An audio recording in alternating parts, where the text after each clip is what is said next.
آج کے ہم اس ویڈیو میں سورہ اخلاص اور سورۃ لاحب کو صحیح تجوید اور تلفظ کے ساتھ پڑھیں گے۔ تو چلیں شروع کرتے ہیں۔ بسم اللہ الرحمن الرحیم۔ تبت ہم پڑھیں گے تبت، جو تا ہے ساکن، اس کی آواز نہیں نکالیں گے۔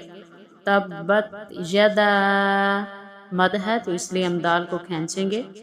تبت یدا ابی لہب و تب، تو جو تب ہے اس کے با پر ہم قلقلہ کریں گے اور یہ مشدد ہے اس لیے ہم اسے ڈبل پڑھیں گے۔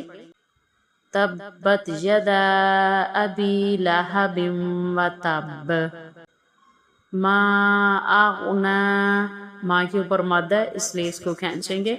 ما اغنا عنہ، ما اغنا عنہ مالہ وما کسب، مالہ وما کسب، با پر قلقلہ کریں گے۔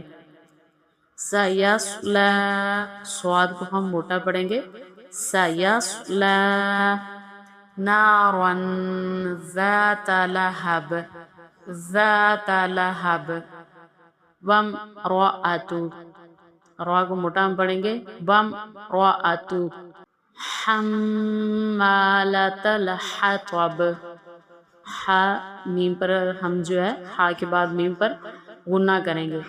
حمالۃ الحطب، فی جیدہا، جیم کو بھی کھینچیں گے کیونکہ اس کے بعد یا ہے، اور ہا کو کھینچیں گے اس کے بعد الف ہے۔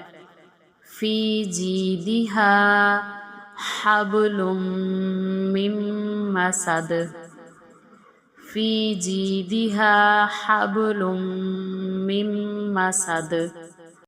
اس کے بعد ہم سورۃ اخلاص پڑھیں گے۔ بسم اللہ الرحمن الرحیم۔ قل هو اللہ احد، لفظ اللہ کو ہم موٹا کریں گے۔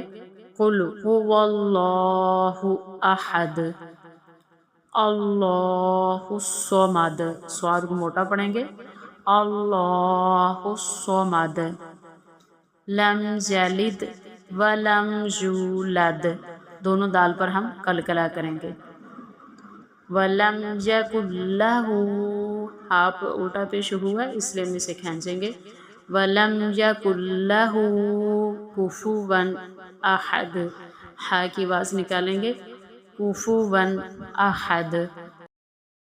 باقی اگر قرآن پاک کا کوئی ترجمہ، تفسیر یا دین کے متعلق اور کوئی بھی بات آپ پوچھنا چاہیں تو پوچھ سکتے ہیں، ہم انشاءاللہ آپ کو ضرور جواب دیں گے۔